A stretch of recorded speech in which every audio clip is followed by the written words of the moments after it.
Hello and welcome to the Irish in the UK. Coming up on the show this week, we'll be joining the emergency services as they put on a special day for the community in Stockport Town Centre. We'll be meeting John McCormack and his group at St John's Club in Wythenshawe, Greater Manchester. But first up, we're off to meet Charlotte Chaplin at her farm in the Lake District of Cumbria. The farm is run by Charlotte and her family, and they farm a lot of herdwick sheep there. We'll also be finding out how Charlotte has developed another business to make the farm more viable.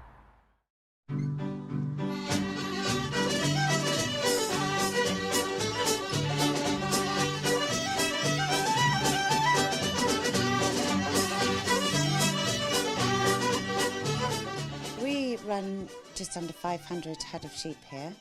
We have a mixture of pure herdwicks and half-breds, which we cross with a Charolais. The herdwicks are hill sheep, and they live on our fell. I'm really interested to see, how the sheep has been gathered here and what you do with the wool. So we make the wool into tweed for use for interiors mostly, but also for outerwear. With the sort of byproducts, leftover yarns, it goes to rope makers to be made into curtain tiebacks or dog leads or things like that. And with the leftover bits of tweed, we tend to make things like purses. Charlotte, I've been really impressed by your curtains. They're really beautiful. And of course, the lovely chairs and settees.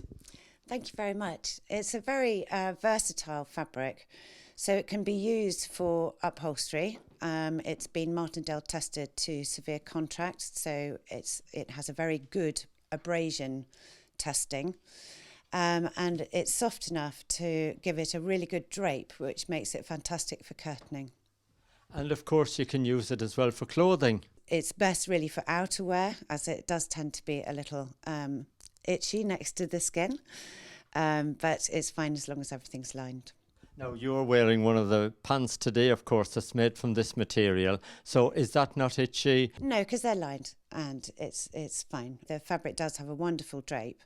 So well-cut clothes are, look great made out of the fabric. I've been really interested in your key rings, and they were really, really fancy. They are very much a small part of the process. They're literally ends of bits of yarn that get wasted by the weavers, so you can make things like the rope key rings. Now, this is natural material. There's no dye involved, is there? No, there is no chemicals involved at all, apart from in the washing, obviously. It's a very good fabric for people with any kind of allergies. It's a natural fire retardant. It's a good, clean product. Now, I'm so impressed by the amount of products you can make from it, and your lampshades as well. Yeah, they're fun. We've put a very bright colour with the tweed to make sure that people realise that although the tweed is very grey, it does look great with very bright colour. You've got a big farm, a lot of sheep here. When did you get the idea to turn all this wool into these magnificent items that we've just seen? So the idea really was to find a use for the herdwick wool, which we always just used to burn, and I wanted to make fabric out of it because that's what I do. I was a dressmaker, and I wanted to make things out of the tweed. Yeah, of course, you're very busy on this side of the business, and I know that farming is a 7-day week. I know that your husband and your dad and your family are very much involved here as well. They are. Sadly, the children aren't around as much as they used to be. They're all grown up now. But my wonderful dad, who's 87, is still working full-time, and I couldn't do it without him, really. And then my husband works in London during the week and comes home, so we do a lot of the big dosing days, for example, at the weekends. Now, your idea is eventually, of course, to stop making a profit on all this, and hopefully, because farming these days isn't very profitable, is it? No, it's not, and we're all very unsure about what's going to happen in the future, and as a result, we're all quite concerned about investing too much in diversification and into the farm. This business has grown very slowly, and I've only invested a very small amount and done it very slowly so that I don't have huge capital outlay. Now tell me about your herdwick sheep. What are they like and what's the difference between them and other sheep? The sheep are very special. So they are quite short and stocky. They have little short legs and a very thick fleece, which makes them very hardy in the winter. They like to live on the fell all year round. They tend to have one lamb, not two. The lambs are born pure black, then they turn to chocolate brown during their first year, and then they end up by being grey, which is where we can get the difference in the shades of yarn. So we can split the yarn at clipping to give us two different shades. Now, Charlotte, if people wanted to look more at the products that you produce here and find out a little bit more about your farm and stuff, how can they do that? If you go to my website, just give me a ring or send me an email, and I then send you out some samples and you choose which one you would like. And it means that we can talk over the phone or by email so that I can work out, what you're doing with it, maybe give you suggestions how to dress it. The Instagram account is a really good way of having a quick look at the farm if you're interested in the farming side of it. There's a lot of great pictures on there of the sheep and the dogs working, my dad obviously, and Paddy, my husband, and it gives you a really good sort of overall picture of the farm.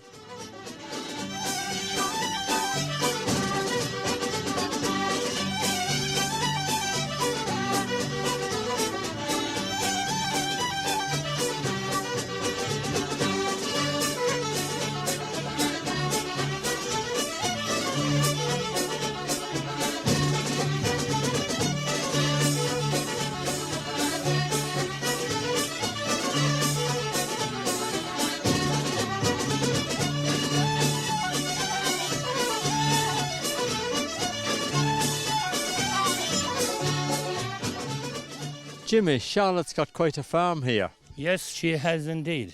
And it looked like she's doing very well with it. She has diversified very well. And as we have spoke about it, she has put up to 15 years here perfecting her wool.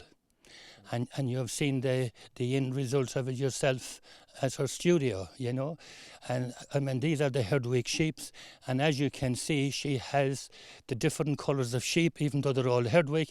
And that reflects in the actual clothes and the curtains and everything else that she does. A great diversification for herself and her husband and her dad. It's really a credit to them. And this seems to be the way to be going now for farmers, because obviously livestock and sheep and everything aren't as good in the sales as they used to be. Well, yes, make it more profitable, make it more viable, so they have to do more things. And she has added this to her collection of the farm. And obviously the beautiful furniture and the beautiful items that she makes and manufactures here is a credit. Well, I was amazed with all the items that she has made for it, even down to the key rings. I didn't see them, but I just heard you talking about them. So basically from dog collars, dog leads, to the wool, to the curtains, to everything else, So it's all one great foundation for her. That's the way I look at this. Of course, this is a family-run farm as well, and her dad's been involved here a long time, and her husband and her family as well. So it's great to see a family organisation growing. There's farmers and their wives and their daughters and their sons. Just like here, they're all involved. Yeah. And it's like any other diversification job. They all get involved. And don't forget, Martin, nobody realises how much work that this lady here, Charlotte, has put into this business. It's nearly a 24/7 job. It might look grand here filming at the end products and seeing what they have done. But you can see that woman will be out at 6 o'clock in the morning with sheep, hail, rain or snow, and doing something. And we saw there she's a great dog handler as well. Well, there you go, you see. It's good that you spotted that. You're learning a bit more about these dogs, Martin. You're going to take me over on this, so you are now. So she is, from farmer, designer to sheepdog handler, trainer. You've seen it for yourself.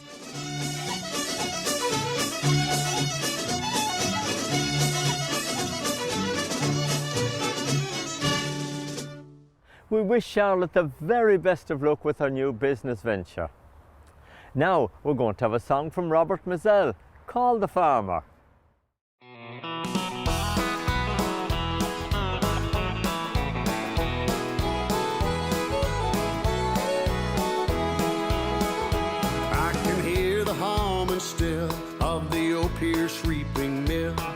see my father tying sheaves of corn.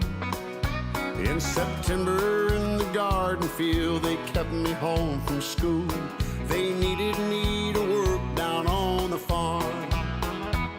And my mother, she would bake apple pie and currant cake, and lovely homemade bread from wheat and mill.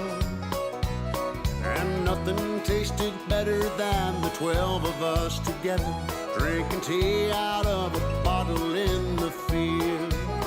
I was a young man when I sowed the fields of barley, with the Clydesdales when I sprayed the spuds in May. And a farmer I have lived, and a farmer I will die, and I wouldn't have it any other way. One by one we all left home, making new lives on our own, in Australia, England and America. And my father shed a tear with every passing year. Mama prayed that we'd all come home someday. Settle down to married life with my children and my wife, and farming ways were changing rapidly. We're off for a quick break. See you in a minute.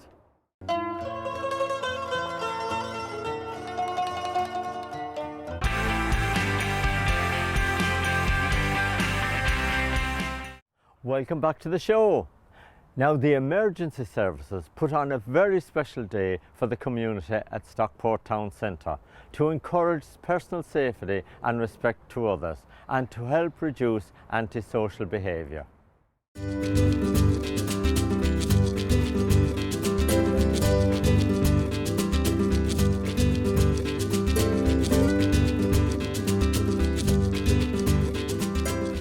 Sue, can you tell me, what's the purpose of today? It's an emergency services day. It's to showcase the fantastic work that all the emergency services do, and also all the other organisations that take part in Stockport, and it's to bring people together, show the community all that's happening, all the wonderful work that's happening, bringing people together, a bit of networking.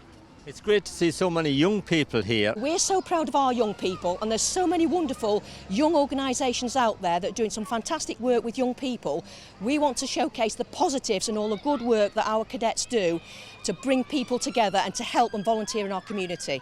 We're trying to get out information about crime prevention, making people aware of the dangers of knife crime, preventing fraud, preventing burglaries, preventing vehicle crime, just to help our people and spread the word far and wide. Now, it's vitally important that the community right across the country really comes together a little bit more with the police, isn't it? Because you're relying really on the community a lot of the time to help you out. Absolutely. As part of the Pelian principles, we are the community are the police. We want to bring people together. This is what a wonderful organisation and event like this does. And our young people as well are just a fantastic way of spreading the message and bringing people together. Abby, how did you first get involved? I heard about it because it was advertised, and I just thought it's something that I'd wanted to get involved with, and I thought it'd be like a good thing to put on my CV, and it'd just be something different. So how long have you been involved? Nearly 3 years, 3 years in September. So what age are you now? I'm 14. So what would you say to people of your age, or maybe even younger, that might want to get involved with the police or the police cadets? What would you like to say to them? Oh, they definitely need to get involved because it's such an amazing programme, and it's showing people that we're not all how we are portrayed in the media.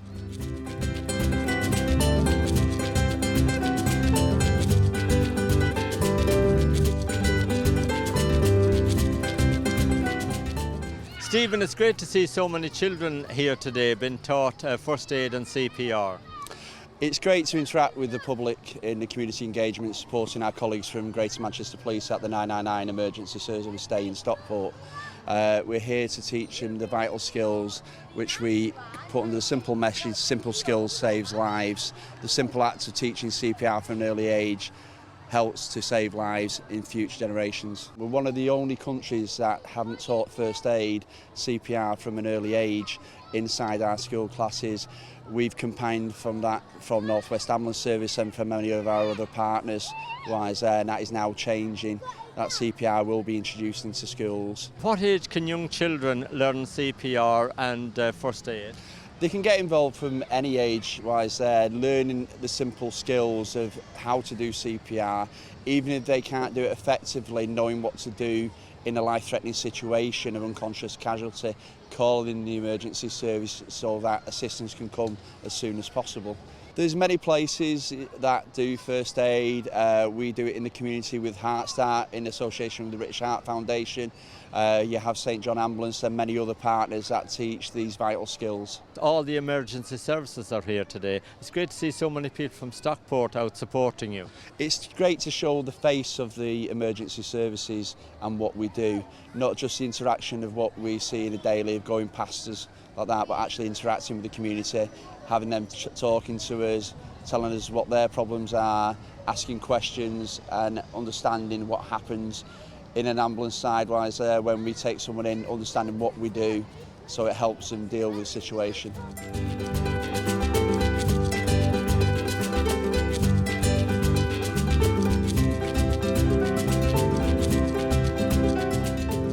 Now, PC Riley, can you tell me why you're here with the Mounted Police today? Yeah, we've just come along today to show the community the other side of what we do on the horses, and it's also really good for the horses to see different crowds of people, and it's good for them to stand and let people approach them, because that's what we teach them to do at footballs. Absolutely. Now, PC Fitzpatrick, of course you're here as well today. Tell me a little bit about the horses. How do they react in a big crowd? Every horse reacts differently. Molly's been here a while, for example. She's really quite good with crowds and noise. He's at a different stage of development where today, for example, this is obviously a very placid crowd, but he's actually got quite impatient and irritated because he wants food off everybody. Because that's one of the ways that we try and make the everyday crowd training more appealing. You know, we encourage people to come and stroke them and give them bits of mince or whatever. So when he doesn't get mince, he gets a bit cross, he gets a bit agitated. So there's different challenges with each horse depending on their temperament and the stage of the development that they're at. So how much time goes into actually getting the horse used to people, used to traffic on the road, and generally been out and about? It's constant. Every single time we take them out, it's training. So even if we're going round a nice quiet town, it could, you know, there's still buses come past you, there's still people with umbrellas, there's random stuff. All sorts of stuff happens that you can't account for. So everything is training. And then we do specific training for football, so we sometimes take them to really small grounds, and then other times we'll take them to grounds that are empty, just to get them to every scenario we can think of.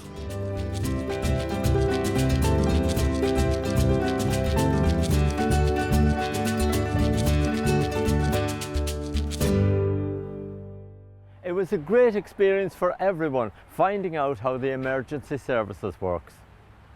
Now, we are off to meet John McCormack and his group at St John's Club in Wythenshawe, Greater Manchester.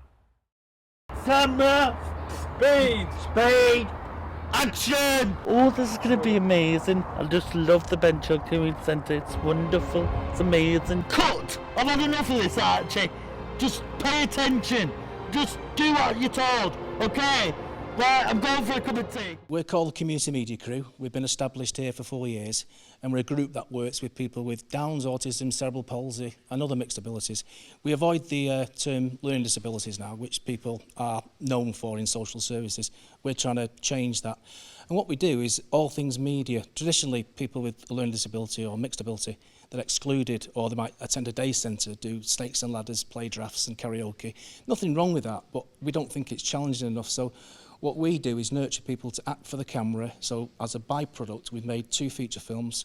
One's just come out on Amazon, and it's called Charlie's Crew, Amazon Prime. You can watch it for free. And I'm so proud because, I don't know, I'm trying not to cry here, but it's to see people come together without a script and to make 2 feature films back to back. And that complements other work we do, which is radio shows on Wythenshawe FM. And lastly, we do theatre productions, and we go out into the community, work with elderly people as well. My goodness, Stephanie, you've got a really busy group here. Really busy, yeah. It's amazing actually to see from when they first start attending to the discipline, like today what you're seeing is outstanding. They all bounce off each other, and I think those that are usually quiet, you know, other members bring the best out in one another really. It's been fantastic, and to see the result of it, you know, getting a deal and being available now on Amazon Prime, it's great. And Hazel, of course, it's great to have Wythenshawe Radio involved as well. It is indeed. I'm not actually a Wythenshawe person, I'm a Stockport person, but I came over here to meet John and when this was all set up. And what's wonderful about it really is that we're all, we call ourselves a mixed ability, and that's what we are. So it just is a real community project. It's a really lively group. Today's group is one of the smallest actually. But irrelevant to what you say, they do put the life and soul in it. People live and breathe what they do now, and people never arrive late. We celebrate the birthdays. The groups are very proud to tell me when it's the birthdays. But the underlying thing is, I think each person, as you'll gather yourself, is touched by their own talent coming out. Have you finished? Yeah. Have you been eating hot chilies again? Hey? Carry on. And what do you think, Ian? The art project is absolutely boring and it's crap. Darren, you've been involved in this film. How have you enjoyed it? I've really enjoyed it. It's been brilliant to do. The crew was good. It was great to make and enjoyable to do, and I've loved working with the crew and John. It's been brilliant. Yeah. And you've got a wonderful group here. Do you enjoy coming here? Yeah, I really do. They're great friends, and we all have a good laugh together, you know. It's been brilliant. Claire, you do some acting as well, don't you? Yeah, I do. I'm in the follow-up, which is priceless, and I just love it. And I've come in here, I love it, because you just make loads of friends, and we have a laugh together as well as act together, and it's just amazing. It really is. And John and Steph are brilliant. How did you first find out about this group? Well, what happened was I was dating Darren at the time. I asked him what he was doing, you know, on that day, and I just said, well, what scene did you film? And it just came to me that I really wanted to join, and it just happened that way, where I came one day and I just really enjoyed it. And you two have been together ever since? Yeah, we have. We've been married 2 years next Monday, haven't we? I'm really enjoying it, and long may it continue.